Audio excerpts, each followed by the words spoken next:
हिमाचल प्रदेश में जिस तरीके से जो बरसातों का कहर है वो लगातार जारी है और पिछले 2 दिन से थोड़ा राहत उसमें ज़रूर प्रदेश में देखने को मिली है, क्योंकि बरसातें जो है रिसीड करने का अब प्रोसेस आने वाले समय में शुरू होगा। तो उस दृष्टि से हम पूरा प्रयास कर रहे हैं कि प्रदेश में जितने भी हमारी सड़कें हैं उनको हम लगातार उसकी मॉनिटरिंग कर रहे हैं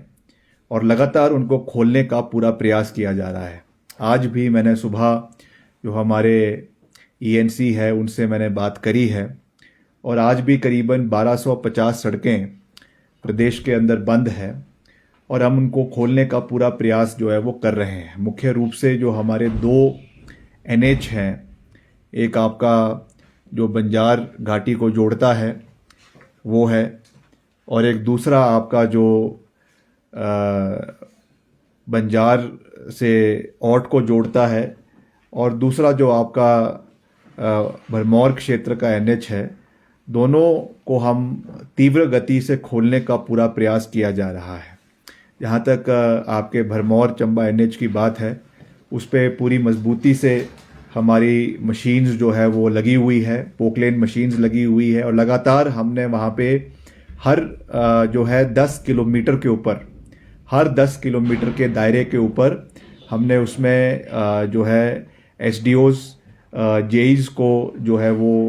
उनको उसमें डिप्यूट किया हुआ है, ताकि कोई भी ऐसा हमारा पैच बीच में ना रहे जो सड़क मार्ग से जिसको जोड़ने के लिए जल्द से जल्द जिसके ऊपर कार्रवाई ना हो। इसलिए जैसा मैंने आपको कहा कि हर 10 किलोमीटर के ऊपर अलग से जेईज भी डिप्यूटेड है और अलग से एसडीओज भी डिप्यूटेड है, ताकि तीव्र गति से जो है वो कार्य को पूरा किया जा सके। मैं ये भी कहना चाहूँगा कि ये भी एक कड़वा सत्य है, एक कड़वा सच है कि अब रेगुलरली प्रदेश में इस तरीके की जो है वो समस्याएं हमको देखने को मिलेगी। ये एक रेगुलर अफेयर प्रदेश में हर मॉनसून के अंदर है, जिसमें चाहे एनएच है, एनएच भी डिस्टर्ब होते हैं, एनएच के ऊपर भी नुकसान होता है, चाहे हमारी लिंक रोड्स है उनके ऊपर भी जो है वो लगातार नुकसान हो रहा है। और उस दृष्टि से जो है हम ये पूरा प्रयास कर रहे हैं कि प्रदेश के अंदर, जैसा मैंने आपको कहा कि जो भी कमियां डिपार्टमेंट की ओर से रही है उनको आने वाले समय में पूरा करने का हम प्रयास करेंगे, जिसमें नंबर 1 जो है वो आपका जब रोड कटिंग किसी भी क्षेत्र के अंदर होती है, किसी भी क्षेत्र के अंदर जो है वो नई सड़कों को बनाया जाता है, तो उसमें जो मक निकल कर आता है वो हमारा नदी में, नालों में उसको डंप किया जाता है। हालांकि बाकायदा एफसीए फॉरेस्ट कंजर्वेशन एक्ट की परमिशन के बाद ही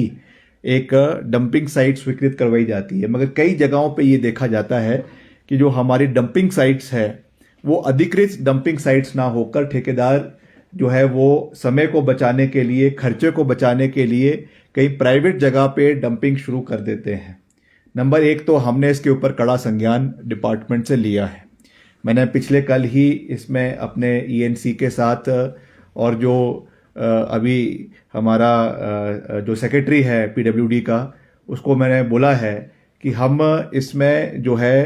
पूरी मजबूती से इसके ऊपर हम कार्रवाई करने जा रहे हैं। जहां पर भी प्रदेश के अंदर कार्य चला हुआ है, चाहे वो पीएमजेएसवाई का है, चाहे वो नाबार्ड का है, चाहे वो सीआरएफ का है, उसमें जहां पर भी इलीगल डंपिंग जो है वो मक की हो रही है, हालांकि ये विषय और ये संज्ञान जो है वो पोल्यूशन कंट्रोल बोर्ड को भी लेना है, क्योंकि पोल्यूशन कंट्रोल बोर्ड का ये परम दायित्व बनता है, मगर फिर भी क्योंकि we are the user agency और हम नहीं चाहते कि इस तरीके से जो आपदा प्रदेश के अंदर आई है उसका एक मेजर कंट्रीब्यूटिंग फैक्टर जो है वो आपका मक की डंपिंग है। इसके ऊपर हम कार्रवाई करने जा रहे हैं।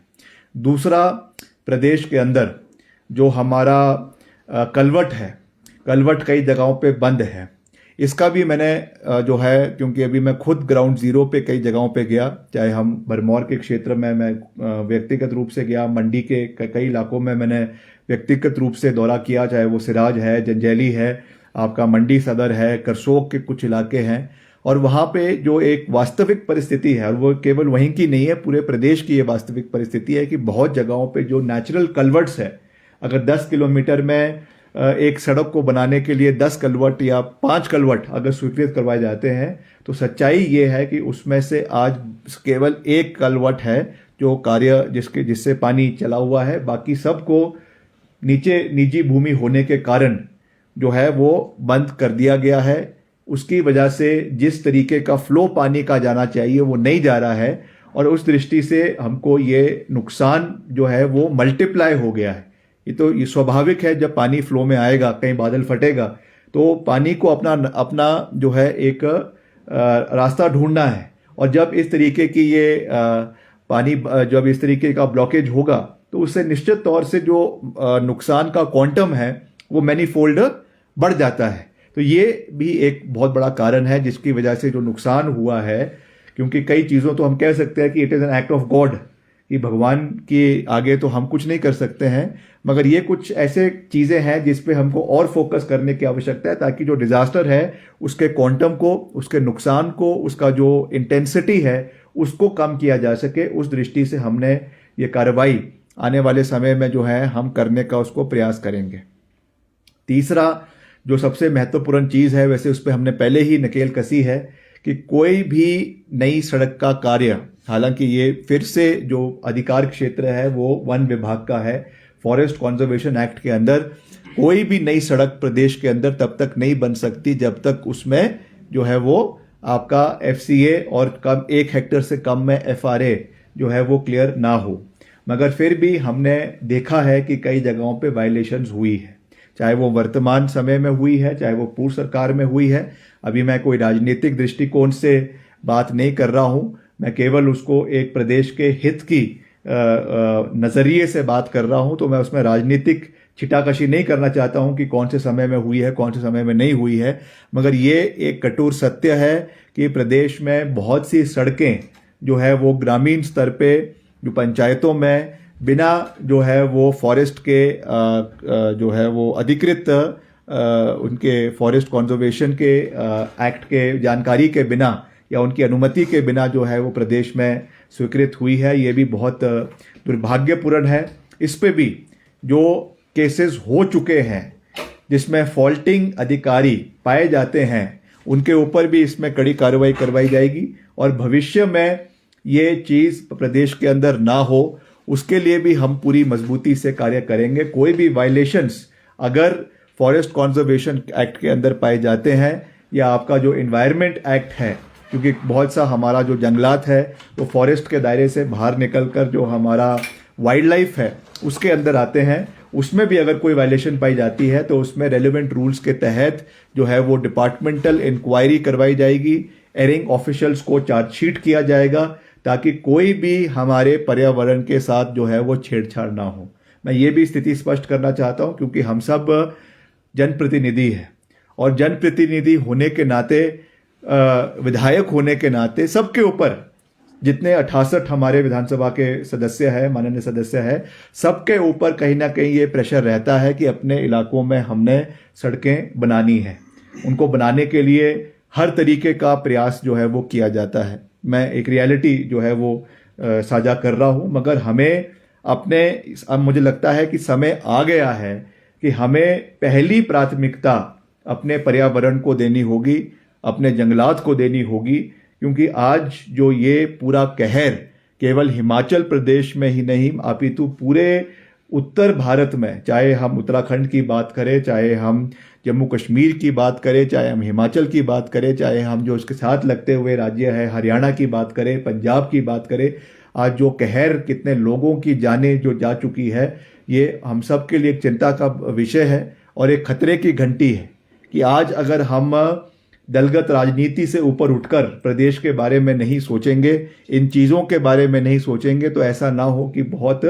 लेट हो जाए। छोटे छोटे कदम, छोटे छोटे स्टेप्स जब हर डिपार्टमेंट लेगा, हर व्यक्ति लेगा, तो निश्चित तौर से वो छोटे बदलाव आने वाले समय में एक बड़े बदलाव के अंदर तब्दील होंगे, जिससे हम अपने प्रदेश को डेवलप करें, आगे बढ़े, उसमें कोई दो राय नहीं है, मगर सस्टेनेबल तरीके से डेवलपमेंट होनी चाहिए। ये बात मैं बार बार कह रहा हूं। विधानसभा के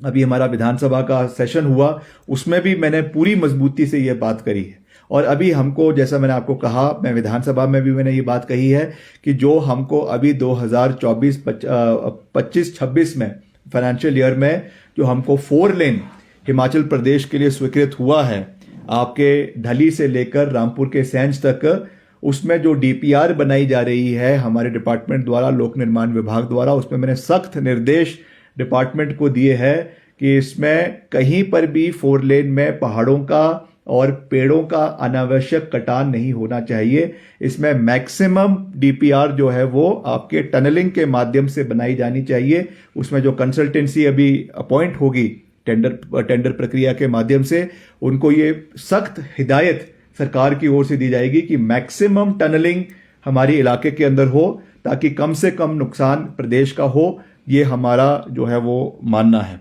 इसके साथ साथ मैं ये भी कहना चाहता हूँ, हम सब देवभूमि के नागरिक हैं। हिमाचल प्रदेश एक देवभूमि है और हमारी अटूट विश्वास जो है वो हमारे देव समाज के प्रति, देवी देवताओं के प्रति है। और प्रदेश में जिस तरीके से हम एक प्रकरण देख रहे हैं कि जितने भी हमारे जो मंदिर है, खास करके जो बहुत हाइट पे है, पहाड़ों के ऊपर है, चाहे वो हमारा श्रीखंड महादेव जहाँ पे यात्रा करवाई जाती है वो है, चाहे आपका मणि महेश है, चाहे आपका चूड़धार सिरमौर के अंदर है, चाहे आपका कुल्लू के अंदर बिजली महादेव है, या और भी ऐसे प्रदेश के अंदर बहुत से इलाके हैं, बहुत से मंदिर हैं जिनके साथ अनावश्यक छेड़छाड़ जो है वो डेवलपमेंट के नाम पर करवाई जा रही है। हमको अल्टीमेटली ये देखना पड़ेगा कि हमारे पहाड़ों की, हमारे इलाकों की कैरिंग कैपेसिटी क्या है।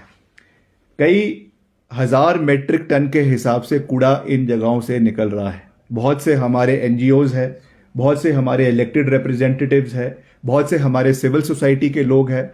बहुत से महिला मंडल है, युवक मंडल है, जो इसमें अच्छा कार्य कर रहे हैं। हर जगह पे जाकर अवेयरनेस क्रिएट कर रहे हैं, हर जगह पे जाके जो वहाँ पे इतना जो है पोल्यूशन उन इलाकों के अंदर प्लास्टिक्स बैग्स का और चीज़ों का वहाँ पे हो रहा है, वहाँ के देवस्थली को जो मैं कह सकता हूँ कि कहीं ना कहीं अपवित्र किया जा रहा है, ये हम सब के लिए एक चिंता का विषय है। और मैं आने वाले समय में इसका एक जो है एक डिटेल्ड चर्चा प्रदेश के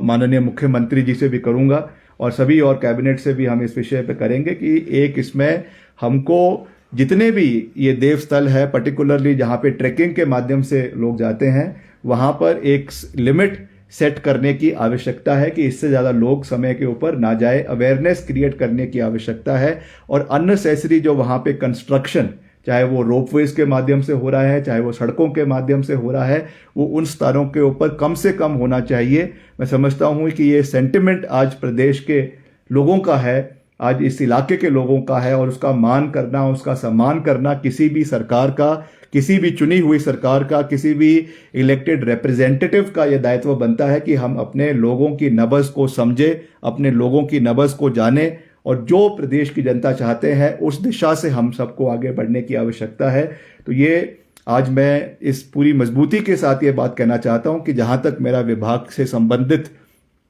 निर्णय लेने की बात है, उसके बारे में मैंने पूर्ण रूप से जानकारी दी है। और कुछ जो लार्जर इश्यूज हैं जिसमें पॉलिसी डिसीजन सरकार के माध्यम से होनी है, उस विषय को भी मैं पूरी गंभीरता के साथ मुख्यमंत्री जी के समक्ष उठाऊंगा। कंसर्न डिपार्टमेंट के मंत्रियों के साथ हम इस विषय में चर्चा करेंगे कि हमको प्रदेश में, जैसा मैंने कहा कि देवस्थान है और यहाँ की मान्यता, यहाँ की सैंक्टिटी को बनाए रखना, यहाँ की जो कैरिंग कैपेसिटी हमारे पहाड़ों की है, उसको मद्देनजर रखते हुए इन्वायरमेंटलिस्ट के कंसर्न, क्योंकि प्रदेश में जो हमारा इन्वायरमेंटलिस्ट है वो भी बहुत जागरूक है, हम उनको हमसे ज़्यादा जानकारी इन सब चीज़ों के बारे में है। तो जो विशेषज्ञ हैं उनकी जो इसके बारे में राय है उसको भी हम लेने का पूरा प्रयास करेंगे और मिलकर प्रदेश को आगे ले जाना है। इसमें कोई दो राय नहीं है, विकास होना है, इसमें कोई दो राय नहीं है, मगर प्रदेश के पर्यावरण के जो है वो कॉस्ट पे ये विकास हो। ये विनाश हमने करवाना है कि विकास करवाना है, या विनाश स्वरूपी विकास करवाना है, ये निर्णय आज प्रदेश की जनता को लेना पड़ेगा कि किस ओर हमने प्रदेश को आगे लेकर जाना है। ये आज एक बहुत बड़ा प्रश्न चिन्ह है जिस पे सभी युवाओं को, और मैं केवल एक मंत्री के रूप में नहीं मगर प्रदेश के एक चिंतित युवा के रूप में ये बात भी कह सकता हूं कि आने वाला प्रदेश के आने वाली पीढ़ियों के लिए हम क्या प्रदेश छोड़ के जा रहे हैं, ये हम सब के लिए एक चिंता का विषय है। तो इसके लिए जैसा मैंने आपको कहा कि जो हमसे हो सकता है हम करेंगे। जो एक्सपर्ट्स हैं, जो एनवायरमेंटलिस्ट्स हैं, जो जिनकी ओपिनियन मैटर करती है, उनसे भी इस विषय में चर्चा किया जाएगा और इसको हम करने का पूरा प्रयास करेंगे। और समय के ऊपर पीडब्ल्यूडी के काम पूरे हो, इसके लिए हम निर्णय लेने जा रहे हैं कि सीआरएफ में, सीआरआईएफ में जितने भी कार्य प्रदेश के अंदर शुरू करवाए जाते हैं, जिसमें 15 किलोमीटर है या 20 किलोमीटर है या 25 किलोमीटर है या 30 किलोमीटर है, पहले ये होता था कि वो एक पूरा पैकेज का सिंगल टेंडर करवाया जाता था, चाहे वो 50 करोड़ का है, चाहे वो 40 करोड़ का है, चाहे वो 30 करोड़ का है, चाहे वो 20 किलोमीटर का है, चाहे वो 40 किलोमीटर का है। मगर उसमें अधिकतर हम ये देखते थे कि उससे काम जो है वो स्लो हो जाता था, क्योंकि एक ही फर्म या एक ही बिडर को सारा काम मिल जाता था, जिसकी वजह से जितनी एक्सपेडिशियसली वो काम होना है वो नहीं हो पाता था। आज ही हमने ये निर्णय लिया है, मैंने अपने डिपार्टमेंट में ये निर्णय लिया है कि सीआरआईएफ में और आने वाले समय में पीएमजेएसवाई में भी हम 15-15 किलोमीटर के हिसाब से, कितना 15-15 किलोमीटर के हिसाब से और 15 करोड़ की लिमिट को तय कर कर ही हम उसको ब्रेकअप जो है वो वर्क्स को किया जाएगा, जिसमें पूरे पारदर्शिता से उसमें जो है वो बिडिंग और टेंडर्स की प्रक्रिया जैसे पहले होती थी वैसे करवाई जाएगी। मगर उसमें क्वांटिटी कम रहेगा, क्वांटम कम रहेगा और डिस्टेंस कम रहेगा, जिससे ज़्यादा उसमें लोग पार्टिसिपेट कर पाएंगे। क्योंकि स्वाभाविक है, अगर काम बहुत बड़ा है तो बिडिंग कैपेसिटी इतने लोगों की नहीं होती कि वो उसमें पार्टिसिपेट कर सकते हैं। इसलिए उसको पारदर्शिता के साथ हम इसमें छोटे कार्य प्रदेश के अंदर करवाएंगे, ताकि जवाबदेही से कार्य हो, समय के ऊपर कार्य हो, गुणवत्ता का कार्य हो और समय पर वो कार्य जो है वो जनता को समर्पित किया जाए। कोई पब्लिक एक्सपेंडिचर उसमें वेस्ट ना हो और जो एस्केलेशन आपका कॉस्ट का होता है, इन्फ्लेशन का होता है, वो भी हम उससे भी जो है वो बच सके। उस दृष्टि से भी हम आगे बढ़ रहे हैं ताकि समय के ऊपर सारे कार्य प्रदेश के अंदर पूरे हो। तो इस दृष्टि से मैं प्रदेश की जनता को ये विश्वास दिलाना चाहता हूं कि हम आपके साथ इस दुखद घड़ी में, इस मुश्किल घड़ी में आप लोगों के साथ खड़े हैं और जो भी कड़वे निर्णय हमने अपने विभाग के अंदर लेने हैं हम वो लेंगे,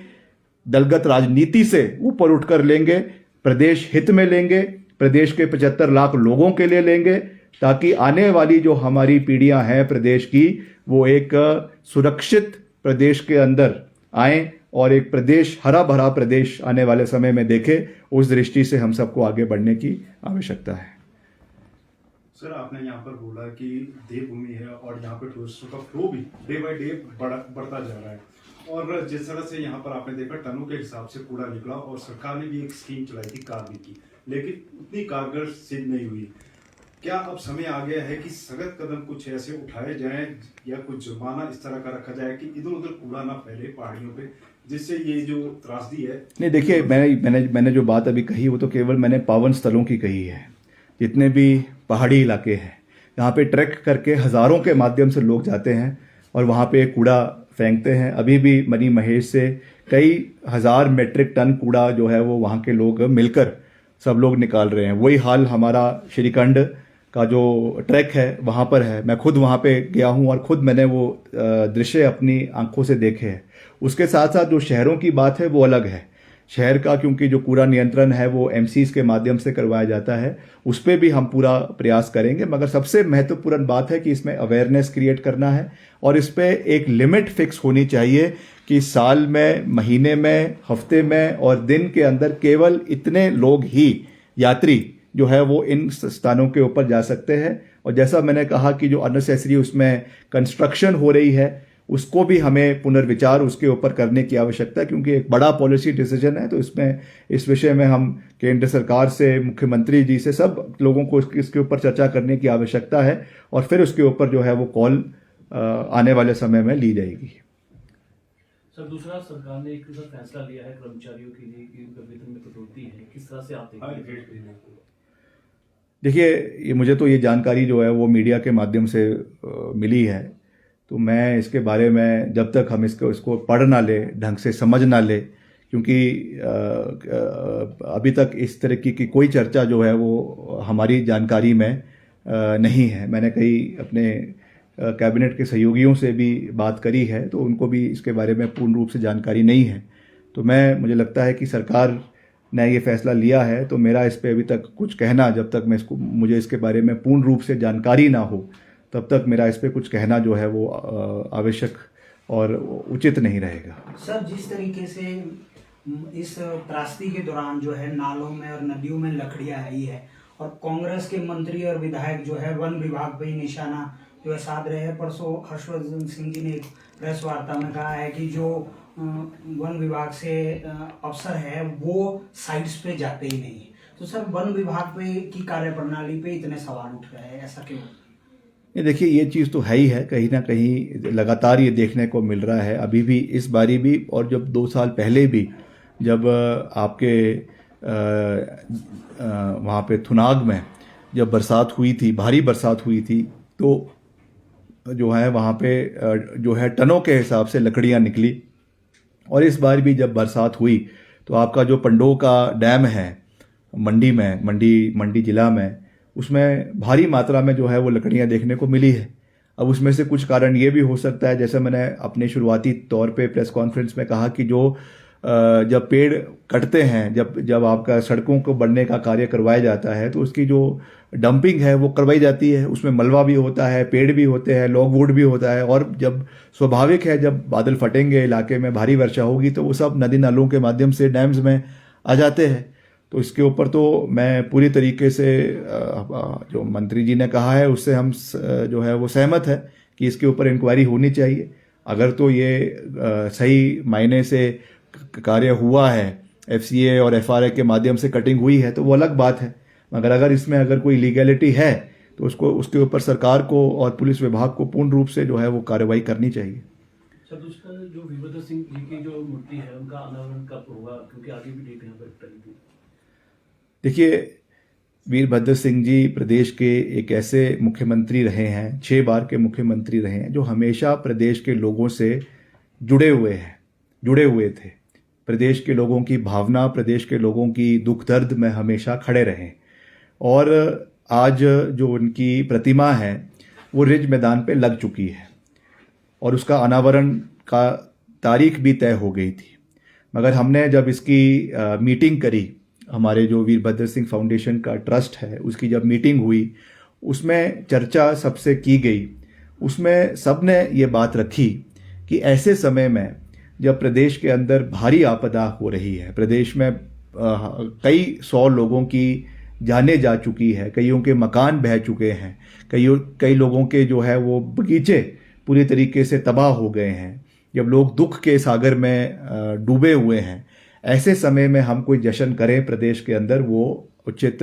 नहीं रहेगा। और खास करके वीरभद्र सिंह जी जो प्रदेश के लोगों की भावनाओं के साथ पूरी मजबूती के साथ जुड़े हुए थे, अगर उनकी मूर्ति का अनावरण ऐसे समय में हो जब लोगों के आंखों में आंसू हो, दुख के आंसू हो, तो मैं समझता हूं कि वो एक सही समय नहीं होता। तो इसलिए हमने ये निर्णय लिया है कि मौसम जैसे ही खुल जाएगा, क्योंकि अब मॉनसून रिसीड होनी शुरू हो रही है, और स्वाभाविक है कि इस महीने के अंत तक और अगले महीने के पहले हफ्ते में मौसम पूरे तरीके से प्रदेश में खुल जाएगा। तो हम अपने जो हमारे केंद्र के नेतृत्व है उनके साथ भी लगातार संपर्क में हैं, उनका भी यही सुझाव था, और प्रदेश के माननीय मुख्यमंत्री जी से भी मैंने इस पर चर्चा करी है। तो जैसे ही इसमें पूर्ण रूप से मौसम खुल जाता है, अगले महीने अक्टूबर में एक शुभ दिन लेकर हम जो है वो अपने जो केंद्रीय हमारा नेतृत्व है उनके साथ तारीख तय करके इसका एक भव्य कार्यक्रम जो है वो रिज मैदान के ऊपर किया जाएगा। और वीरभद्र सिंह जी की जो लेगेसी, उनका जो कंट्रीब्यूशन प्रदेश के लिए रहा है, उसको मद्देनजर रखते हुए, उनके स्टेचर को मद्देनजर रखते हुए एक भव्य तरीके से ये कार्यक्रम जो है वो हमारे राष्ट्रीय कांग्रेस पार्टी के नेतृत्व के अध्यक्षता में करवाया जाएगा। सर, पीएम मोदी का भी यहाँ पर लगभग दौरा तय हो गया, 9 तारीख को वो शायद हिमाचल आ रहे हैं, तो केंद्र से कितनी मदद की उम्मीद रखते हैं? देखिए, मैं तो दिल खोल के प्रधानमंत्री जी से ये कहूँगा, उनसे विनम्र निवेदन करना चाहूँगा कि 2 साल से वो आपदाएं प्रदेश के अंदर आ रही हैं, मगर वो हिमाचल उनको आने का समय नहीं मिला। वो कहते हैं कि हिमाचल मेरा दूसरा घर है और हिमाचल से उनका एक गहरा लगाव है। तो मैं समझता हूँ कि उनको आना चाहिए, देर आए दुरुस्त आए, मगर ज़रूर उनको प्रदेश में आना चाहिए। उनके सभी सहयोगी यहाँ पर है, उनके जो राष्ट्रीय अध्यक्ष है, भाजपा के केंद्रीय मंत्री है, उनको यहाँ पे लेके आना चाहिए। जो वास्तविक परिस्थितियाँ हैं प्रदेश के अंदर, जितना नुकसान हुआ है, जिस स्तर का हुआ है, उसकी जानकारी आदरणीय प्रधानमंत्री जी को देनी चाहिए और प्रधानमंत्री जी को भी दलगत राजनीति से ऊपर उठकर हिमाचल का सहयोग करना चाहिए। मैं तो ये समझता हूँ। और मुझे वो वाक्य भी याद है जब 2003 में वीरभद्र सिंह जी प्रदेश के मुख्यमंत्री थे और उसी समय अटल बिहारी वाजपेयी जी केंद्र के मंत्री थे, केंद्र के देश के प्रधानमंत्री थे। वो हिमाचल आए थे और उन्होंने यहाँ पर घोषणा रिज मैदान के ऊपर करते हुए उनके ये शब्द थे बतौर प्रधानमंत्री कि मेरे राजनीतिक मतभेद किसी भी सरकार के साथ हो सकते हैं, मगर वीरभद्र सिंह मेरे व्यक्तिगत मित्र हैं और मैं हिमाचल के लिए हर तरीके का सहयोग और सहायता दूंगा। और उस समय बतौर प्रधानमंत्री वाजपेयी साहब ने करीबन 500 करोड़ रुपए का वित्तीय पैकेज 2003 में हिमाचल प्रदेश को दिया था। तो मैं तो ये मानता हूँ कि राजनीति अपनी जगह है, मगर केंद्र और प्रदेश के अंदर अच्छे संबंध रहने चाहिए और प्रदेश को पूरा सहयोग जो है वो केंद्र से इस मुश्किल स्थिति में मिलना चाहिए। प्रदेश को आपदा प्रभावित जो है वो घोषित हमने विधानसभा के अंदर किया है राज्य की ओर से, मगर केंद्र की ओर से भी हिमाचल को राज्य जो है वो आपदा प्रभावित राज्य घोषित होना चाहिए। और जो भी उस तय मापदंड के अंदर जितना भी पैसा हिमाचल को केंद्र से मिलना चाहिए वो ज़रूर मिलना चाहिए, ताकि हम पुनर्निवास का कार्य आने वाले समय में प्रदेश में पूरी मजबूती से कर सके। सर, सड़कों को खोलने में जो आपने 1200 से अधिक सड़कों का जिक्र किया है, कितना समय सर लगेगा? क्योंकि बागवानी को जो है कई जिलों में इसमें नुकसान हो रहा है। और दूसरा सर, आपके विभाग को कितना नुकसान जो है इस आपदा के कारण? देखिए, अभी तक का जो अनुमानित आंकड़ा है करीबन 2,500 करोड़ का आंकड़ा है जो प्रदेश को अभी तक नुकसान खास करके लोक निर्माण विभाग को हुआ है। उसमें सड़कें हैं, ब्रिजेस हैं, आप खुद उसकी तस्वीरें देख रहे हैं कि किस तरीके से पूरी की पूरी सड़कें बैठ गई हैं, कई जगहों पे पूरे के पूरे पहाड़ धंस गए हैं। तो ये बहुत बड़ा नुकसान है और इससे निकलने में समय ज़रूर लगेगा, मगर हम हौसला नहीं हारेंगे, सकारात्मक सोच से आगे बढ़ेंगे और जैसा मैंने कहा केंद्र से भी पूरा सहयोग लाने का प्रयास करेंगे। मेरे विभाग को अभी 2023 की जो नुकसान हुआ है उसके लिए भी 1499 करोड़ का योगदान केंद्र से मिला है, मगर हमने जो यहाँ से एस्टिमेट्स दिए थे वो करीबन 8,000 करोड़ के दिए थे। उसकी तुलना में 1499 करोड़, वैसे तो 2,000 करोड़ का सैंक्शन है, मगर उसमें से 500 करोड़ जो है वो केवल वो प्रदेश सरकार का शेयर है। तो कुल मिला के 1499 करोड़ रुपए केंद्र से मिले हैं, जो लोक निर्माण विभाग उस पर पूरी मजबूती से कार्य पूरे प्रदेश के अंदर उससे कर रहा है। और आने वाले समय में हम सब जगह जाके सड़कों को खोलना, उनका पुनर्निर्माण करना, जहाँ पे कोई ब्रिजेस बह गए हैं उनको फिर से ठीक करवाना, उनको फिर से लगवाना, और जहाँ पे हमारे जो सेब बहुल्य क्षेत्र है वहाँ से समय पर आपका सेब लोगों के बीच पहुँचे, ये हमारी नंबर 1 प्राथमिकता है।